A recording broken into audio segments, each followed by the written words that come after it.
ఓం మహాగణాధిపతయే నమః. ఓం గురుభ్యో నమః. ఓం శ్రీమాత్రే నమః. పరమేశ్వర స్వరూపమైనటువంటి జ్యోతిష, వాస్తు మరియు ఇతర అనేకమైనటువంటి శాస్త్రములను మనకు అందించినటువంటి మహర్షులకి నమస్కారం. హయగ్రీవ హయగ్రీవ హయగ్రీవేతియో వధే తస్య నిస్సరతే వాణీం జన్మకన్యా ప్రవాహవత్ అరుణాం కరుణాతరంగితాక్షీం ధృతపాశాంకుశ పుష్పబాణచాపాం అనిమాదివిరావృతాం మయూకైః అహమిత్యేవ విభావయే భవాని. శ్రీమాత్రే నమః. మనం ఈరోజు గురువు జనవరి 1వ తేదీ నుంచి వక్రగతి పోయి స్ట్రైట్ అవుతున్నాడు. ఈ యొక్క గురువు వక్రగతి వెళ్ళిపోయి అది సవ్యగతిలోకి వస్తున్నందుకు అక్కడ ఒక 5 నెలల పాటు ఉంటాడు గురువు మేషరాశిలో ఉంటూ ఏ ఏ రాశుల వారికి ఎటువంటి ఫలితాలు ఇస్తాడు. అలాగే గురు రాశుల్లో రాహు ఉన్నాడు.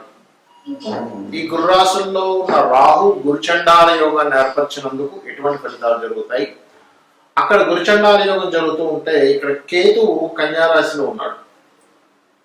సో ఈ కాంబినేషన్ అనేటువంటిది మీకు ఎటువంటి ఫలితాలను ఇవ్వనుంది ప్రతి రాశి ప్రతి లగ్నం వారికి. వీటి మూలంగా దేశకాల పరిస్థితులు ఎలాంటి మార్పులు వస్తాయి, పర్సనల్గా అసలు మీరు ఎటువంటి వాటిల్లో బాగుంటుంది, ఏ విషయాల పట్ల మీరు జాగ్రత్త వహించాలి, ఏ పరిహార మార్గం చేసుకోవాలి అనేటువంటిది ఒక్కొక్క లగ్న రీత్యా తెలుసుకున్నాము. లగ్నం తెలియని వారు రాశి నుంచి చూసుకోవచ్చు. కర్కాటక లగ్నము, కర్కాటక రాశి గుర్తుపెట్టుకోండి. మీకు ఈ జూపిటర్ అంటే ఈ గురుగ్రహం ఎటువంటి ఫలితాలు ఇవ్వండి. మీ రాశి నుంచి దశమ స్థానంలో లగ్నం కావచ్చు, రాశి కావచ్చు, నో కన్ఫ్యూజన్స్. లగ్నం తెలిస్తే లగ్నం నుంచి వెళ్ళిపోవచ్చు హ్యాపీగా. లగ్నం నాకు తెలియదండి, నాకు టైం రాయలేదు, మా వాళ్ళు ఓన్లీ రాశి చెప్పారు, ఓన్లీ నక్షత్రం చెప్పారు, కర్కాటక రాశిలో పలానా పునర్వసు 4 అని చెప్పారు, లేదా పుష్యమి చెప్పారు, ఆశ్లేష అని చెప్పారు. No need to worry. గుర్తుపెట్టుకోండి. ఇక్కడ మీరు చేయవలసింది ఏమిటి అంటే ఈ గురుగ్రహం కర్కాటకం వారికి ఈ జనవరి మాసం నుంచి ఎప్పటి నుంచో మీరు పడుతున్నటువంటి ధన సంబంధించినటువంటి విషయాల్లో ఖచ్చితంగా 100% కొంత ప్రోగ్రెస్ అయితే ఇస్తాడు. అందులో ఎటువంటి సందేహం లేదు. Because of Jupiter is always good. అయితే మీకు మీ జన్మజాతకంలో మీ లగ్నానికి గురువు పాపై నెగిటివ్ రిజల్ట్స్ ఇచ్చే కాంబినేషన్ ఇస్ డిఫరెంట్. ఈ యొక్క రాశిలో ఇక్కడ ఇచ్చేటువంటి result is different. This is గోచార ఫలితము అంటుంటారు దీన్ని. అలాగే మరి ఇంకేమి ఇస్తాడు ఇక్కడ? ఖచ్చితంగా ఇక్కడ మీకు ఒక మంచి లగ్జరీ కార్ మీ స్తోమతను బట్టి గృహము, ఆ గృహానికో వాహనానికి కావాల్సినంత లోన్, ఇవి మీకు యోగించేలా చేస్తాడు ఈ గురువు. ఏమిటండి, ఎందుకు ఇస్తాడండి? Because of 2nd house, 4th house, 6th house శుభంగా మీకు ఈ 5 నెలలు జరగనున్నాయి. మరి జాగ్రత్తలు ఏమిటి, ఇక్కడ తీసుకోవాల్సిన ముఖ్యమైన జాగ్రత్తలు ఏమిటి నేను మీకు చెప్తూ వస్తున్నా. గురువు అంటే ఆ గురువు ఒక్కడే కాదు, తన హౌజెస్, తనకున్న ముందు వెనుకున్న ప్లానెట్స్. ఎలా అంటే చూడండి, మనం ఉన్నాము, ఉదాహరణకు ఏదైనా ఒక వ్యక్తి ఉన్నాడు. ఆ వ్యక్తి ఒక్కడే కాదు, ఆ వ్యక్తి నివసిస్తున్న ఇంట్లో ఉండే మనుషులు, ఆ వ్యక్తి ఆలోచనలు, ఆ వ్యక్తి అంచనాలు, ఆ అంచనాల ద్వారానే అతని జీవితం నడుస్తుంది, అతని ఆలోచన ద్వారా అతని జీవితం నడుస్తుంది. ఆ ఇంట్లో వ్యక్తుల యొక్క ప్రభావం, సపోర్ట్ ద్వారా అతని జీవితం నడుస్తుంది. ఇంట్లో సపోర్ట్ లేదు, వ్యక్తులు ఎవరు కూడా సపోర్ట్ చేయట్లేదు, అతని జీవితం అస్తవ్యస్తం అయిపోతుంది. అలాగే ఇక్కడ ఈ జూపిటర్ ఎవరైతే ఉన్నారో, ఈ జూపిటర్ హౌసెస్ లో రాహు ఉన్నాడు. అన్ని రాశులు ఒక ఎత్తు, ఈ రాశి ఒక ఎత్తు. అంటే ఏమిటండి, ఏమిటా ఎత్తు అనిపిస్తుంది. మీరు ఎంత పితృదేవతలకి చేసుకుంటే అంత బాగుంటుంది కర్కాటకం వారి. Because of 9th house Rahu occupy చేశాడు. మనకి లలితామ్మ వారి లలితాహస్రనామాల్లో ఆవిడే దేవతా రూపానికి శక్తి ఇచ్చేది ఆవిడే, పితృదేవతా రూపంలో ఉన్నది కూడా ఆవిడే అని చెప్పబడింది. అంటే ఏమిటండి, ఇక్కడ ఒక కండిషన్స్ ని బట్టి ఇప్పుడు మనకు వాతావరణంలో కొన్ని మార్పులు వచ్చాయండి. ఉదాహరణ బాగా చలికాలం, ఇప్పుడు చలేస్తుంది, మనం ఏం చేస్తాం, ఇప్పుడు కొంచెం వేడిగా ఉన్నది తింటే కంట్రోల్ అవుతుంది, బాడీ బ్యాలెన్స్ అవుతుంది. అంతేగాని చలికాలంలో విపరీతంగా ఐస్ క్రీమ్ తింటాం, తినడం ఎందుకు తినాము? ఇంకా ఎక్కువ చలి ఎక్కువైపోయి జలుబు దగ్గు రకరకాలు వచ్చేస్తాయి. అంతే కదా, మిరియాల కషాయం తాగుతాం ఈ టైంలో. అలాగే ఈ రాహువు యొక్క ప్రభావం ఇలాగ 9వ స్థానంలో ఉన్నప్పుడు ముఖ్యంగా కర్కాటక రాశి అందరూ చేసుకోవాలి. బట్ కర్కాటక రాశి వారు పితృదేవతలు ఇంకా ఖచ్చితంగా చేయాలి. ఇది గుర్తుపెట్టుకోండి, ఇది ఖచ్చితంగా గుర్తుపెట్టుకోండి. అలాగే అగ్రిమెంట్స్, కాంట్రాక్ట్స్ 3వ స్థానంలో కేతు ఉన్నాడు కాబట్టి, అంటే గురువు నుంచి 6లో ఆయన ఉన్నాడు కాబట్టి కాంట్రాక్ట్స్ అగ్రిమెంట్స్ విషయంలో కూడా కాస్త జాగ్రత్త వహించండి. ఇక మీరు చేయవలసినటువంటి దేవతా ఆరాధన స్కందుని యొక్క ఆరాధన చేయండి. సుబ్రహ్మణ్యేశ్వర స్వామి ఓం స్కందాయ నమః అనే నామస్మరణ చేయండి, అన్ని విధాలుగా బాగుంటుంది.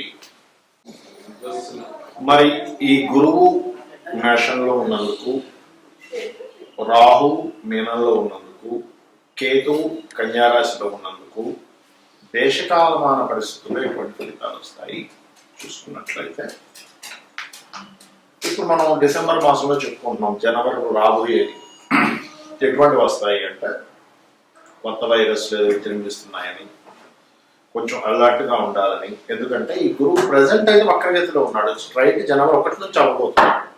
ప్రస్తుతం ఎప్పుడైతే వక్రగతిలో ఉన్నాడో, మనకు ఒక 3 ఏళ్ల క్రితం ఏదైతే అప్పట్లో మనకి కోవిడ్ కరోనా వచ్చే ఇబ్బంది ఎలా ఉందో అటువంటి సింటమ్స్ కొంచెం ఇబ్బంది అనిస్తుంది, కొద్దిగా, ఎక్కువ కాదు. అప్పట్లాగా మొత్తం మూసేసుకొని నెలల తరబడి ఇంట్లో ఉండడం, అన్ని బంద్ అయిపోవడం, అసలు రోడ్డు మీద తిరగకపోవడం అట్లా ఏం కాదు. కానీ కొంత దాని ప్రభావం కొంత ఉంటుంది. ఏది, ఈ గురువు వక్రగతి ఉన్నంత కాలం. వక్రగతి అయిపోయాక దాని ప్రభావం కొంత తగ్గుతుంది. ఎందుకంటే ఈ రాహు కేతువుల మధ్యలో, కాలానికి మోక్షానికి కారకులైన రాహుకేతువుల మధ్యలో ఈ గ్రహాలన్నీ కూడా ఉన్నాయి. ఎప్పుడైతే జనవరి 15 వస్తుందో, 1వ తేదీ వస్తుందో, మనం ఈ డిసెంబర్ మాసంలో చెప్పుకుంటున్నామంటే 1వ తేదీ వస్తుందో, అప్పుడు ఏమవుతుంది అంటే కొంచెం గురువు వక్రగతి ఎప్పుడైతే పోతుందో ఈ సింటమ్స్ అనేవి కొంచెం కంట్రోల్ అవుతాయి. కానీ ఈ ఆరోగ్యాన్ని ఇచ్చే కారకుడు రవి అక్కడే ఉన్నాడు కదా, అందుకని ఈ రవి బయటకు వచ్చేదాకా, అంటే ఈ రాహు నుంచి బయటపడాలి. రవి ఎప్పుడు బయటపడతాడు ఆయన అంటే ఏప్రిల్ 14వ తేదీ బయటకు వస్తాడు ఆయన. కాబట్టి ఏప్రిల్ 14వ తేదీ వరకు ఈ, ఎందుకంటే సర్వసాధారణంగా ఇది ఒక రోజులో పోయేది కాదండి. ఇది మన కరోనా ఎఫెక్ట్ ఏదైతే 3 ఏళ్ల క్రితం వచ్చింది, ఇది ఒక 10 ఏళ్ల పాటు జరిగేటువంటిది ఒక జర్నీ. ఇది ఒక 10 years జర్నీ చెప్పాలంటే. ఈ 10 years లో అప్పుడప్పుడు వస్తుంది, విజృంభిస్తుంది, ఏదో వచ్చేస్తుంది, మళ్ళీ పోతుంది. ఇట్లాంటివి ఎక్కువగా జరుగుతూ ఉంటాయి. అంటే ఇంకొక 7 years పాటు ఇవి జరుగుతూ ఉంటాయి చెప్పాలంటే. 7 years కంటే చెప్పాలంటే ఇంకొక 4 years అనుకోండి, ఇంక బలంగా ఉంటాయి. కాబట్టి ఏంటి, ఈ కాంబినేషన్ ఏదైతే ఉందో, ప్రజెంట్ ఉన్నటువంటి ఈ గ్రహస్థితి ఏదైతే ఉందో, ఇందులో జీవుడు స్ట్రైట్ అయినప్పుడు మంచి ఫలితాలు వస్తూ, రవి కూడా బయటపడ్డప్పుడు కొంచెం దీని నుంచి కంట్రోల్ అనేటువంటిది వస్తుంది. దీని తర్వాత రాహు మీనంలో ఉన్నాడు అనుకుంటున్నాం. దేశకాల పరిస్థితుల్లో చూడండి, రాహు మీనంలో ఉంటే ఏం జరుగుతుంది అంటే, దీన్ని గురు చండాల యోగము అంటారు. గురు చండాల యోగము. ఎప్పుడైతే గురు చండాలం జరుగుతుందో, ఇక్కడ జరిగేటువంటిది ఏమిటి, గురువు అనే గ్రహం రాశి మీద రాహు సంచారం జరుగుతుంది.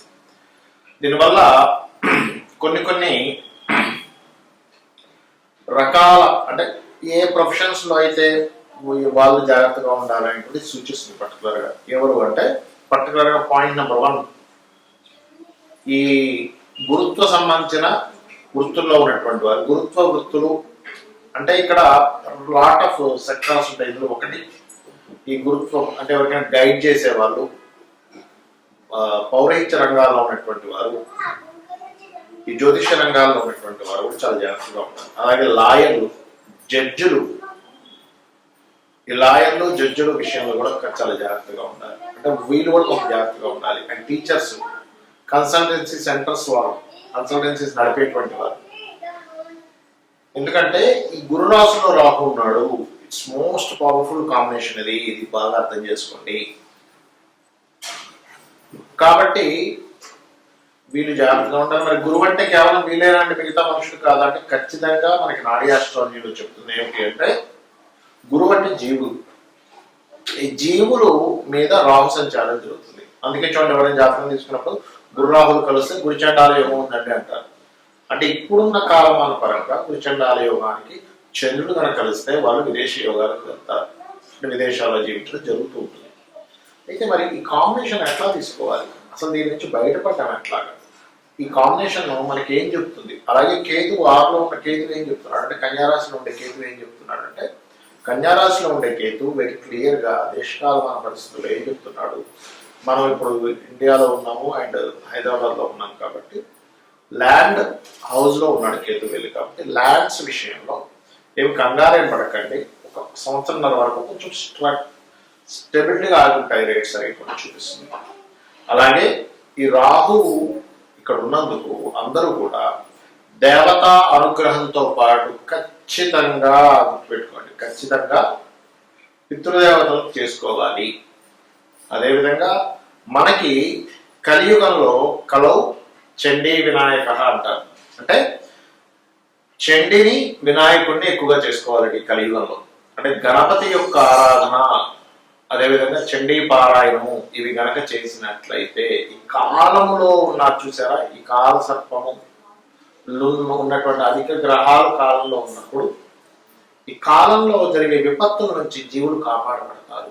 అంటే ఏమీ లేదండి, చేయడం ఆరాధన చేయడం, చాలా మంది అంటారు ఏమంటే ఆరాధన ఉన్నారు ఏం చేయాలి, ఎందుకంటే నార్మల్గా ఉండే లేమ్యాన్కి అర్థం కాదు ఆరాధన అంటే. సింపుల్గా ఏం లేదు, మీరు చేసే ప్రతి పని కూడా ఒక గణపతిని తెలుసుకుంటూ చేయండి, లేదా ఉదయం పూట చక్కగా ఒక 10 నిమిషాలు కూర్చొని ఓం మహాగణాధిపతయే నమః అనుకుంటే అక్షంతలు వేయండి, గణపతికి సరిపోతుంది. చండీ పారాయణ యూట్యూబ్లో పెట్టుకొని చక్కగా వినండి, దాని అర్థం తెలుసుకోండి. అసలు చండీ పారాయణం అంటాం కదా, చండీ పారాయణంలో అసలు ఏమిటి అనేది ఒక అర్థం ఉంటుంది, మీనింగ్ ఉంటుంది దానికి. యూట్యూబ్లో బోల్డ్ అంత స్టఫ్ ఉంటుంది దానికి, అది వినండి. వింటే ఏమవుతుందంటే మన కర్మలన్నీ కూడా దైవ సంబంధించినటువంటి అనుగ్రహం ఎప్పుడైతే కలుగుతుందో ఒక బ్యాడ్ కర్మలోకి వెళ్ళాల్సిన బయటపడిపోతాం. ఇది ఖచ్చితంగా చేయండి. దుర్గా దేవి ఆలయాలకు రెగ్యులర్గా వెళ్తుండండి, గణపతి ఆలయాలకు రెగ్యులర్గా వెళ్తుండండి. ఈ కాలంలో జరిగేటువంటి ఈ యొక్క స్థితి నుంచి మీరు బయటపడతారు. మీ అందరూ అమ్మవారి యొక్క అనుగ్రహానికి పాత్రలు అవుతారు. శ్రీమాత్రే నమః.